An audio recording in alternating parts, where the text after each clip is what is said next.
antes que seja tarde, é bom saber como educar o seu filho, como instruir o seu aluno, como instruir o seu paciente, especialmente se ele for jovem, para que ele não caia na pornografia.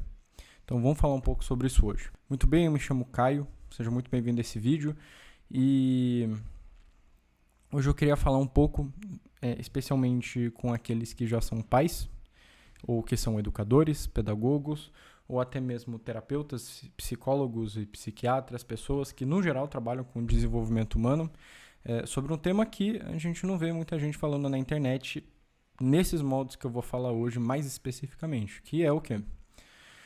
Como evitar com que as próximas gerações, os nossos filhos, os nossos alunos, etc., eles caiam na pornografia. Como é que a gente evita isso? Como é que a gente afasta as próximas gerações desse mal?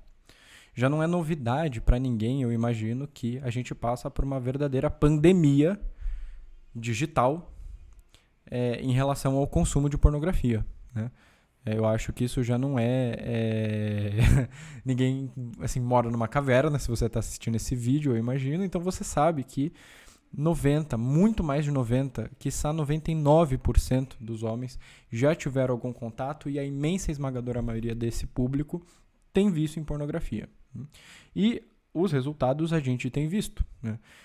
Há um aumento nos casos de perversão sexual, as ideologias de gênero, né?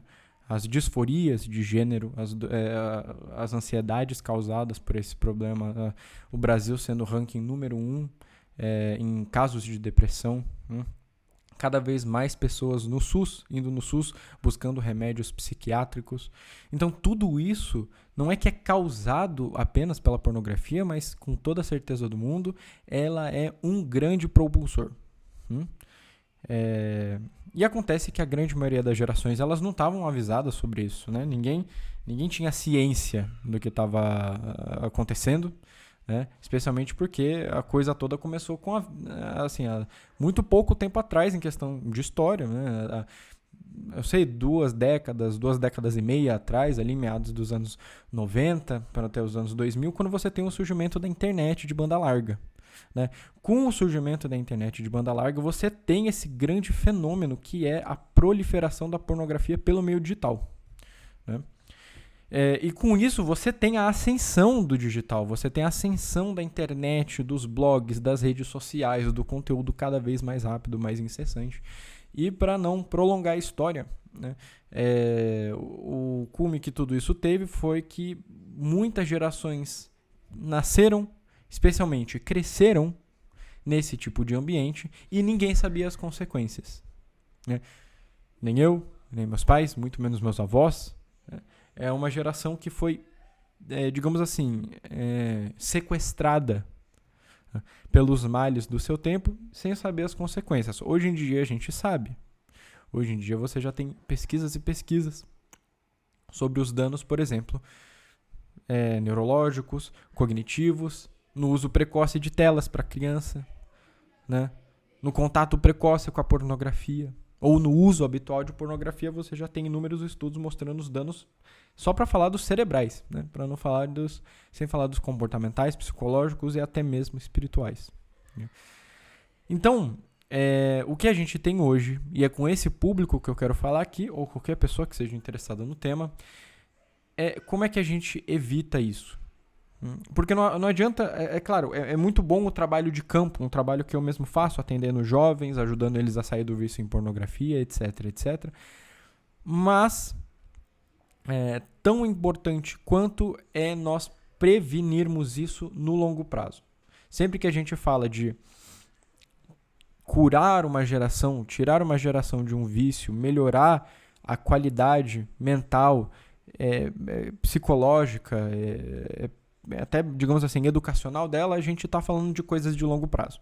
Então, como é que a gente melhora isso? Olha, a palavra no final é muito simples. É uma coisa chamada educação. Nós precisamos de pais atentos e pais educadores. E professores atentos e verdadeiramente educadores, não agentes de uma revolução, de um propósito meramente de cargo estatal, pessoas frias ou movidas por ideologias. Não, precisamos de pessoas cuidando de outras pessoas, né? Para que esse trabalho de prevenção ele seja concreto. E como é que esse trabalho de prevenção ele pode acontecer?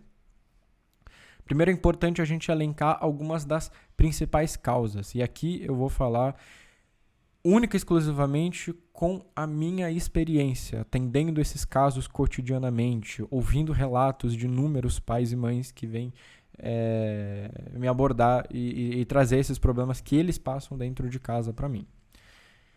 O primeiro e mais nítido de todos, né, é a questão do tempo de tela, o uso da tela, especialmente o uso desgovernado das telas. Talvez essa seja uma realidade um pouco dura para algumas famílias que assistirem esse vídeo ouvirem, né? Mas não é bom. A gente não pode dar tela à vontade para as nossas crianças. A gente não pode dar tela à vontade. A gente não pode dar videogame à vontade para as nossas crianças. A gente não pode deixar a coisa a livre juízo de uma criança, porque ela nem tem a capacidade de formular um juízo psicologicamente falando. A criança, especialmente aquela que ainda não chegou na idade da razão, mas ainda assim depois, não tem a capacidade de formar um juízo concreto sobre aquilo que é melhor para ela. Ela é um serzinho ainda dominado pelas suas emoções, dominado pelas suas paixões. A razão da criança, ela é o pai e a mãe. Então isso é de máxima importância de entender. O trabalho de prevenção para a criança não cair em pornografia começa no acesso moderado ou, se eu puder recomendar, nulo a telas, que a criança não tem acesso a telas. Que a criança não tem acesso a telas. Que ela brinque com brinquedos saudáveis, com brinquedos educativos, que ela interaja com os colegas, que ela vá na escola, que ela tenha tempo de qualidade com os pais, mas que ela não tenha um celular, que ela não tenha um tablet, que ela não tenha um console de videogame. Ah, Caio, mas você não está sendo um pouco extremista? Talvez eu esteja. Mas aqui a gente está falando de um trabalho de prevenção. A gente está falando de um trabalho que esse esforço, digamos assim, esse sacrifício, com muitas aspas, é claro, ele renderá frutos pelas próximas gerações e, quiçá, muitas crianças agradecerão. Porque elas vão ver os coleguinhas todos degenerados, todos com a memória ferrada, todos com a inteligência lesada, todos com problemas emocionais. E se você conseguir preservar o seu filho dessas coisas com os meios que a gente está falando aqui, ele talvez até fale: olha, muito obrigado, pai, muito obrigado, mãe, muito obrigado, professor, muito obrigado, professora, psicóloga, por você ter me preservado naquilo ali que parecia tão doloroso. Ficar sem tela, ficar sem estímulo, né? Ficar sem TikTok, ficar sem Instagram, sem videogames hiperestimulantes. Porque essas coisas... O que essas coisas têm a ver com a pornografia? Elas são a porta de entrada. Uma criança que tem livre acesso ao celular e livre acesso às redes sociais, ela vai cair na pornografia. Ela vai cair, pelo menos, no que a gente conhece hoje como soft porn. Ou seja, o porno soft. Aquele que não é explícito, né? Que você encontra no Instagram, que você encontra no Facebook, que você encontra em qualquer rede social. Porque hoje em dia as mulheres elas estão se vulgarizando cada vez mais e isso é atraente para as redes sociais, para elas lucrarem, né? Então é evidente que em relação às nossas crianças a gente deve ter um cuidado máximo em relação ao uso de telas, especialmente das redes sociais, né? Segunda coisa, que está muito ligada à primeira: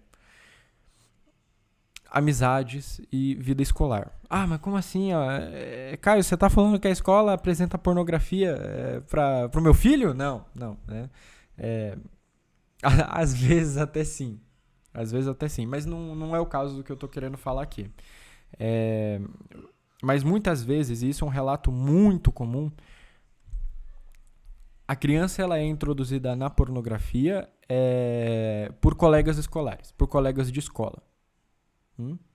Um colega chega com o seu celular, né? Ele chega com um site, ele fala: olha isso aqui, né? Olha isso aqui que eu descobri, né?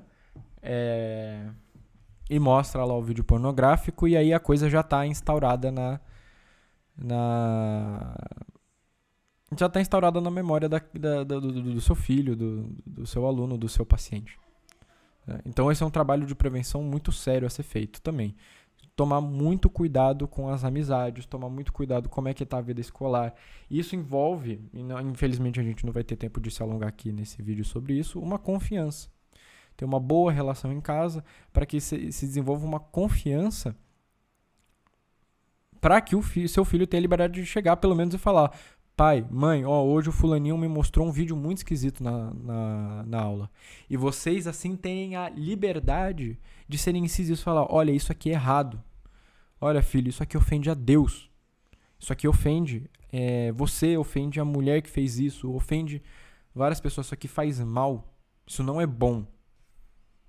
Muitas crianças se perdem e têm um contato muito precoce com a pornografia e a grande maioria delas, eu arrisco dizer, poderia ser resgatada com uma pessoa que ama ela, instruindo ela naquilo, falando: isso aqui não é bom, isso aqui não faz bem pra você, não consuma esse tipo de coisa. Isso não faz bem. E eu tô falando isso porque eu me preocupo contigo e te amo. Né? Então isso é uma coisa primordial. Né? Esse trabalho de prevenção ele tem que acontecer dentro de casa, tomando muito cuidado com os dispositivos eletrônicos que a criança tem acesso e, mais ainda, num ambiente escolar, que já foge um pouco do controle parental, aí entra no controle mais pedagógico, mas que a família tem que ter o máximo de consciência e controle possível a respeito disso. Tá? E por último, assim, não menos importante, eu gostaria de mencionar o caso das famílias. É muito comum também a gente ver casos de onde um priminho mais velho apresentou a pornografia pro priminho mais novo. Né? Então, a convivência familiar ela também tem que ser analisada nesse sentido, até porque, como a gente sabe, infelizmente no Brasil, nem todas as famílias elas têm uma boa estrutura psicológica. Eu diria que a maioria delas não tem. Então, um trabalho de prevenção para que as próximas gerações não tenham contato nenhum com a pornografia é esse. Né? Você tem um cuidado com as redes sociais, com os usos de meios eletrônicos, contato escolar, contato parental. Né? E quaisquer outros sinais que a criança der em relação a consumir esse tipo de coisa. Né? Num vídeo futuro, a gente vai falar sobre os casos de pais e mães e pedagogos e terapeutas que já têm filhos, alunos e pacientes afundados nesse vício. E aí a gente vai tratar propriamente de como a gente pode ajudar essas crianças, esses jovens a saírem desse vício, antes que seja tarde. Mas o que eu queria deixar para esse vídeo aqui especificamente é isso. Né? Isso aqui é uma introdução. A bibliografia sobre isso ela é dispersa, mas ela é vasta. Né? E como é importante a gente ter atenção para isso que as gerações passadas não tiveram. As gerações passadas não se atentaram ao problema do vício em pornografia e, muito pelo contrário, existe todo um trabalho para tentar justificar e racionalizar isso. E isso pode cair nas mãos de qualquer criança. Qualquer criança, e hoje a gente vê isso mais do que nunca entre os jovens, aí, a geração Z, são pessoas que se viciam na pornografia e ganham ainda de brinde vários argumentos para racionalizar e justificar esse vício como algo bom. Sendo que a gente sabe que, na verdade, isso é uma máquina de destruição da humanidade e individualidade de cada uma dessas pessoas. Né? Então, se você assistiu até aqui, eu gostaria de agradecer. Peço que, se possível, você compartilhe com outros pais, pedagogos, terapeutas, professores, enfim, com quem você achar bom. E no próximo vídeo a gente vai conversar um pouco sobre como fazer, digamos assim, de um modo orgânico esse tratamento. Meu filho já se viciou em pornografia. E agora? O que eu faço? Então, te espero no próximo vídeo. E é isso. Um forte abraço, fique com Deus e até uma próxima.